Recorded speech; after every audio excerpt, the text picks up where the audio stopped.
Hello to my amazing viewers. Today we have a very special guest along with us. Her achievements are endless.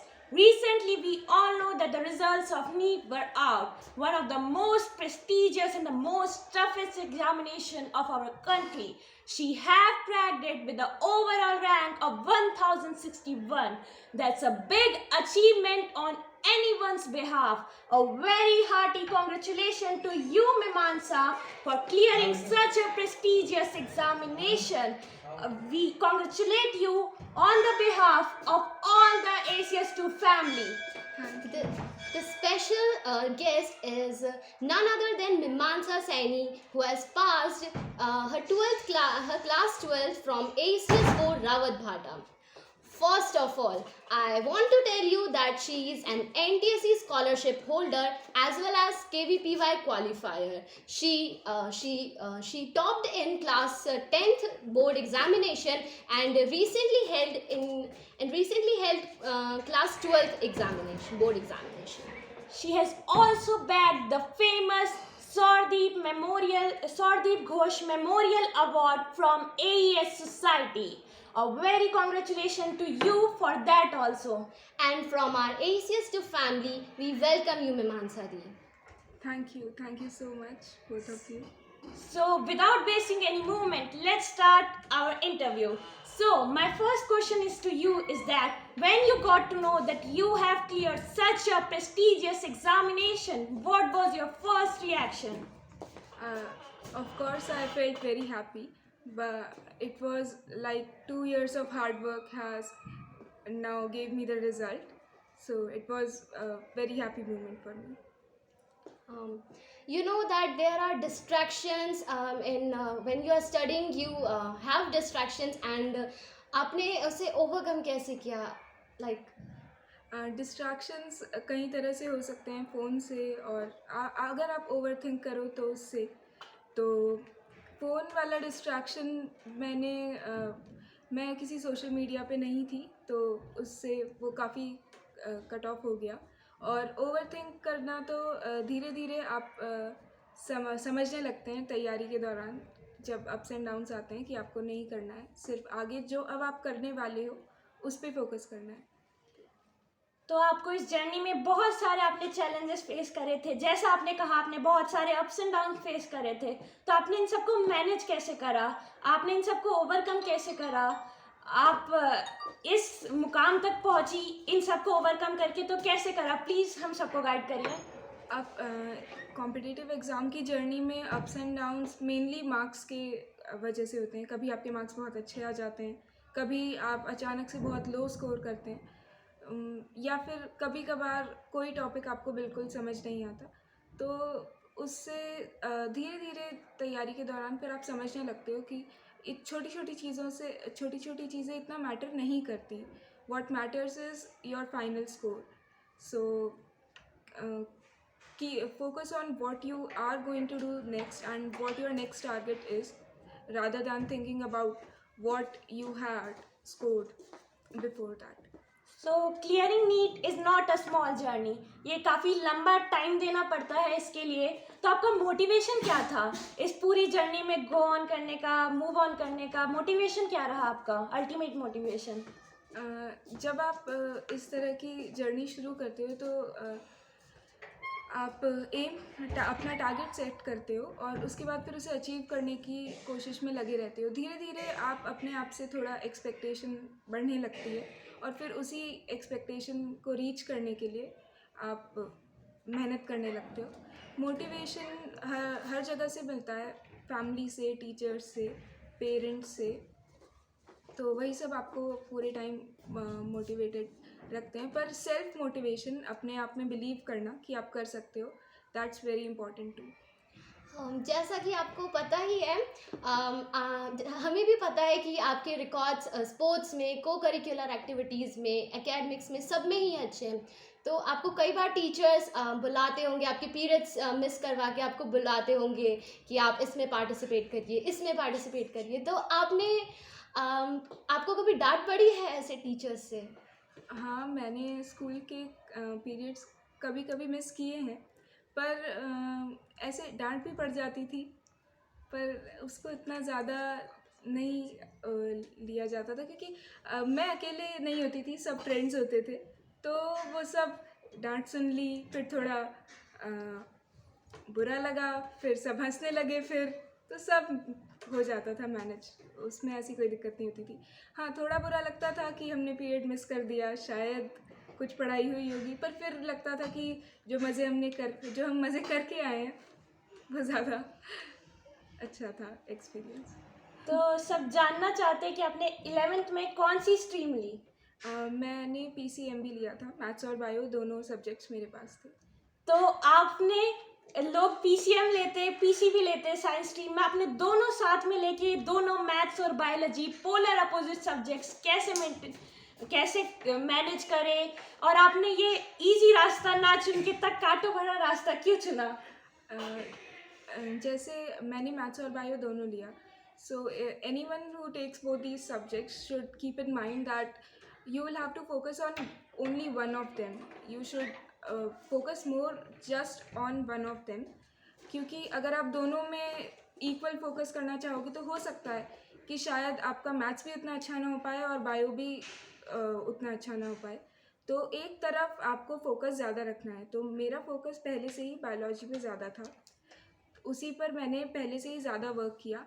Maths मैंने किया, मैंने अपने आप को boards और NCERT लेवल तक रखा और मैथ्स को भी आराम से क्लियर किया, पर मेरा मेन फोकस क्योंकि बायोलॉजी पे था, तो मैं उसी को ज़्यादा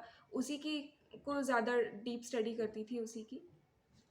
जैसा कि आपको पता ही है कि क्लास 10th के बाद यूजुअली बच्चे कोचिंग ज्वाइन कर लेते हैं। It has become a rule कि हाँ, आपको 10th के बाद अगर आपको कोई कॉम्पिटिटिव एग्ज़ाम क्लियर करना है then you have to join any coaching और any extra classes, but you continued with the school. आपको ऐसा नहीं लगा कि आपको भी जाना चाहिए था? मेरे माइंड में पहले से ही नहीं था कि मुझे स्कूल छोड़कर और कोचिंग के लिए जाना है। That was not a thing I thought of. तो मुझे पहले से ही था मुझे स्कूलिंग करनी है, मैंने फिर उसी लिए किया। मैंने ACS 4 से अपनी स्कूलिंग कंप्लीट की है, 11th एंड 12th पूरा मैं वहाँ पे प्रिपरेटरी क्लास से ही हूँ। सो कोटा का ऐसा मेरा पहले से ही कुछ भी नहीं था, और वैसे भी सेल्फ स्टडी से ही चीज़ें ज़्यादा आप अचीव कर सकते हो। सेल्फ स्टडी ज़्यादा इम्पॉर्टेंट है, जो मेरे को स्कूलिंग के साथ मेरे को उसके लिए टाइम मिल रहा था। तो जैसा कि आपने बोला कि सेल्फ स्टडी इम्पॉर्टेंट है और आपका भी एक रीज़न था, क्या ये भी एक रीज़न था कि आप बचपन से ही उसी स्कूल में, तो आपको कुछ एक्स्ट्रा लगाव था, दैट्स वाई आपने नहीं छोड़ा? अटैचमेंट तो होता ही है, सबको अपने स्कूल से होता है, पर हाँ, वो भी शायद एक रीज़न रहा होगा। पर मुझे स्कूलिंग में विश्वास था, अपने स्कूल में, अपने टीचर्स में, इस वजह से मैंने वहीं रहने का फ़ैसला लिया। बचपन में बहुत शौक रहते हैं, हमारे भी शुरू शुरू में बहुत थे कि ये बनना है, ये बनना है, ये भी बनेंगे, एक्टर बनेंगे, सिंगर बनेंगे और ये सब। तो आपके भी काफ़ी सारे रहेंगे, तो आपको क्या शुरू से था कि आपको डॉक्टर ही बनना है या फिर आपको भी कुछ और बनना था? ऐसे बहुत स्ट्रॉन्ग कभी मुझे कोई वो नहीं था कि मुझे यही बनना है। हाँ, 6th क्लास में कल्पना चावला का एक चैप्टर था, तो उसके बाद मुझे शायद लगा था कि मुझे एस्ट्रोनॉट बनना है। वो एक वो फर्स्ट टाइम था जब मुझे ऐसा लगा कि हाँ, मुझे बनना है, और इसीलिए फिर मैंने थोड़ा रिसर्च के बारे में कि रिसर्च फील्ड में किस तरह से है वो करना शुरू किया था, उसको देखना कि किस तरह से, तो थोड़ा सा तब लगा था। पर फिर जब मैंने 11th में पढ़ाई स्टार्ट करी तो मेरा ऐसा कुछ भी नहीं था कि मैं डॉक्टर बनने के लिए ही पढ़ रही हूँ। शुरू में मैंने बायो पढ़नी शुरू करी, मुझे इंटरेस्ट आने लगा, और फिर मैं सिर्फ पढ़ने के लिए पढ़ रही थी, इसलिए नहीं कि मुझे डॉक्टर ही बनना है या फिर डॉक्टर ही मेरा मेन एम है। वो प्रिपरेशन के दौरान धीरे धीरे अपने आप ही माइंड में आ गया कि नहीं, अब तो डॉक्टर ही बनना है। आपने बोला आपको कल्पना चावला से मोटिवेशन मिला उनकी स्टोरी से, तो अगर आपको अभी अगर पूछा जाए कि अगर आपके पास एक ऑप्शन है कि आप बन सकती हैं, तो आप बनना चाहेंगी? नहीं, अब तो एक बार आप इतना ज़्यादा अपना माइंड प्रिपेयर कर लो तो उसके बाद आपको इधर कोई और चीज़ अच्छी लगती ही नहीं है। जब आपने एक बार मन में इतना फर्मली डिसाइड कर लिया है कि आपको डॉक्टर ही बनना है या फिर कोई और प्रोफेशन, तो फिर आपको ऐसा लगता है कि बाकी सब में उतना मज़ा नहीं आएगा, वही वाला। और एक और बात है कि जब आप डॉक्टर बन रहे होते हो तो आपकी जर्नी ही काफ़ी लंबी होती है। 8 इयर्स 10 इयर्स आपको पढ़ाई करनी पड़ती है, तो आपको ऐसा नहीं लगा कि ज़्यादा लंबी जर्नी है, कोई दूसरा बात चूज़ कर लेते हैं? ऐसा बीच बीच में लगता है, कुछ लोग कहते हैं कि इतना लंबा है, रहने दो, इंजीनियरिंग कर लो, थोड़े दिन में ही उसमें सेटल हो जाते हैं। पर वही है कि when you start to prepare for something and you have decided firmly that you want to achieve that, आप इधर उधर फिर आपका माइंड जाता ही नहीं है। अब इतना लंबा टाइम लगेगा और शायद बहुत डिफ़िकल्ट भी होगा, पर अगर आप पैशन है कि आपको करना है और आपको उसमें इंटरेस्ट है, तो वो कभी इतना डिफ़िकल्ट आपको लगेगा ही नहीं, वो आपको इन्जॉयबल ही लगेगा। आपने अपना नीट का पेपर दिया 2022 का, तो हम जानना चाहते हैं कि आपको सबसे डिफ़िकल्ट क्या पार्ट लगा और सबसे ईज़ियर क्या लगा? सबसे डिफ़िकल्ट मेरे लिए केमिस्ट्री थी, जो ज़्यादातर बायो वाले स्टूडेंट्स के लिए नहीं होती, पर फिर भी मुझे केमिस्ट्री में बहुत परेशानी आती थी। ऐसे सबसे इजी कुछ भी नहीं था, सब फिज़िक्स और बायो दोनों ही मेरे फेवरेट थे, पर केमिस्ट्री में मुझे काफ़ी प्रॉब्लम हुई। तो आप अपना स्टडी रूटीन हमारे व्यूअर्स के साथ थोड़ा शेयर कर सकती हैं? स्टडी रूटीन ऐसा मेरा कुछ भी मतलब ऐसा नहीं था कि मैं एक ही रूटीन 2 साल से फॉलो कर रही थी। मैंने अलग अलग तरह से ट्राई किया, सुबह उठ के पढ़ने का भी ट्राई किया है और रात को जग के पढ़ने का भी ट्राई किया है। वो डिपेंड करता है, वो पर्सन टू पर्सन, कि वो कौन कैसा प्रेफर करता है। मैं इस तरह से आवर्स गिन के कभी पढ़ाई करी ही नहीं मैंने इस तरह से, तो वो मेरे लिए था ही नहीं। हाँ, अपना एम सेट कर लिया कि आज के दिन मुझे ये 2 चैप्टर कंप्लीट करने हैं या इतना पोर्शन कंप्लीट करना है, तो वो करके ही सोना है, तो वो। आपने इतने सारे एग्ज़ाम्स क्लियर करे, तो कहीं ना कहीं तो फील हुआ होगा कि अभी ब्रेक ले लेते हैं, फिर शुरू करेंगे, पर आपको ऐसा फील हुआ क्या बीच में कहीं पर? मैंने 10th के बाद शायद 10th बोर्ड के बाद एक बिल्कुल मेरे ब्रेक था ही नहीं, क्योंकि उसके बाद मुझे सीधा NTSC स्टेज 2 के लिए प्रिपेयर करना था, जो कि कोविड की वजह से पोस्टपोन हो गया था। और फिर उसके बाद सीधा 11th की तैयारी में, तो ब्रेक मेरे को बीच में ब्रेक मिला ही नहीं। हाँ, एग्ज़ाम देने के बाद एक दिन लगता है कि ब्रेक ले लो, 2 दिन, फिर अपने आप वो टेंशन होने लगती है, ये सिलेबस पीछे छूट रहा है, कोर्स करना है, ख़त्म करना है, तो ब्रेक लेने का कोई मन ही नहीं किया। हाँ, नीट के एग्ज़ाम के बाद से लंबा ब्रेक ले लिया। हाँ, और जैसे आप पढ़ के बोर भी तो हो ही जाते होगे, लाइक पूरे दिन तो कोई भी नहीं पढ़ सकता, तो आप क्या करते थे अपने बोर्डम को मिटाने के लिए?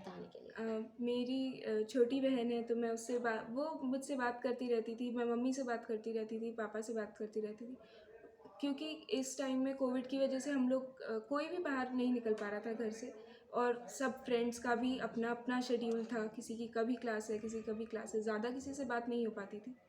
तो मैं अपनी फैमिली से ही बात करके, उन्हीं के साथ अपनी बातें शेयर करके, उसी से मेरा बोर्डम जाता था, वही मेरा एंटरटेनमेंट हो जाता था। किसी भी एग्ज़ाम में मेंटल हेल्थ बहुत इंपॉर्टेंट रोल प्ले करती है। आपको 2 साल लगे रहना है, तो फिर वो एक मोटिवेशन चाहिए दिमाग में, एक माइंडसेट चाहिए। तो माइंडसेट बना रहने के लिए मेंटल हेल्थ बहुत इंपॉर्टेंट रोल प्ले करती है। तो आपने अपनी मेंटल हेल्थ पे कैसे फोकस किया? जब आप फैमिली के साथ होते हो तो उसकी आपको इतनी प्रॉब्लम नहीं है, क्योंकि वो आपको हर पॉइंट पे मोटिवेट करते रहेंगे, आपको डाउन फील करने ही नहीं देंगे। और डाउन फील होता है, कई बार मार्क्स बहुत कम आ जाते हैं, तो थोड़ा बहुत रो लो उनके आगे, उससे सब ठीक हो जाता है। जब तक आप अपनी फैमिली के साथ हो, आपके पेरेंट्स, आपके सिबलिंग्स आपको सपोर्ट कर रहे हैं, आप डाउन फील नहीं करोगे, you will always be motivated.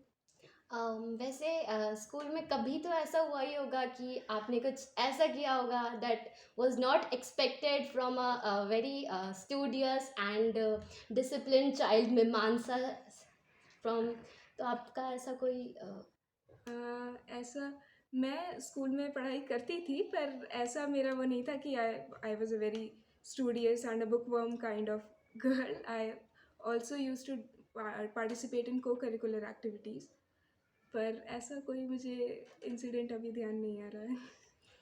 इस जर्नी में आपको क्रिटिसिज्म भी बहुत मिला होगा, कहीं ना कहीं से थोड़ा बहुत तो आता ही है जो आपको डीमोटिवेट करने के लिए, और वो सब कैसे हैंडल करा आपने? मैं पूरे टाइम अपनी फैमिली के साथ थी और सब टीचर्स ने भी मुझे पूरे टाइम सपोर्ट किया. क्रिटिसिज्म मैंने नहीं फेस किया. मैं लकी थी कि मुझे एक भी बार इस तरह का क्रिटिसिज्म फेस नहीं करना पड़ा. हाँ, कभी कभार ऐसा खुद से ही आप फील करते हो कि शायद मेरे इतने मार्क्स आने चाहिए थे, मेरे कम आ रहे हैं, मैं मेहनत नहीं कर रही हूँ क्या, या इस तरह से. पर फिर जब आप वही है, आपको ओवर थिंकिंग नहीं करनी है किसी भी चीज़ के बारे में. बस आगे का ही सोचना है, अपने आगे के टारगेट्स पे ध्यान देना है. तो हम सब जानते हैं कि ये कोविड का दौर चला, तो इसमें ऑनलाइन क्लासेस थी, हाइब्रिड मोड थे, कभी ऑफलाइन कभी ऑनलाइन, क्या चल रहा था कोई नहीं जानता. तो फिर आपने ये कैसे मैनेज करा? आपने ऑनलाइन क्लासेस अटेंड करी, एक दो तो मिस करी होगी. हाँ, ऑनलाइन क्लासेस अटेंड भी करी हैं, काफ़ी मिस भी करी हैं, पर ऑनलाइन क्लासेस करना काफ़ी डिफ़िकल्ट है. आपको स्ट्रेन हो जाता है. उससे ज़्यादा अच्छा फ़िज़िकल क्लासेस में लगता है ऑफलाइन. जब आप सब अपने फ्रेंड्स के साथ होते हो, आप मज़े कर रहे होते हो, तो आपको इतना फील नहीं होता. हाँ, मैंने क्लासेस तो काफ़ी मिस करी हैं, पर मैंने अटेंड भी करी हैं. That I try to balance out everything. तो फाइनली आप हमारे व्यूअर्स को क्या मैसेज देना चाहेंगी? कोई टिप्स, कोई मैसेज आप जो देना चाहें? अपने टारगेट पे फोकस करो और उसी को अचीव करने की कोशिश करते रहो. ओवर थिंकिंग नहीं करनी है. बच्चे कई कई बार कि मेरे मार्क्स नहीं आ रहे हैं, या फिर मैं परेशान हो रहा हूँ, या उस तरह की बातें नहीं सोचनी है. उसी से ज़्यादा प्रॉब्लम है. शायद आपको एक्सटर्नल प्रेशर उतना नहीं होता इस दौरान, जितना आप इंटरनल अपने आप से एक्सपेक्टेशन की वजह से प्रेशर क्रिएट कर लेते हो. Okay. Thank you so much, Mimansa, for giving us your precious time, and a very hearty congratulations, as well as thank you to you for motivating us, for inspiring us. And today you definitely are a role model for both of us and for so many more who are watching this. Thank you so much. Thank you.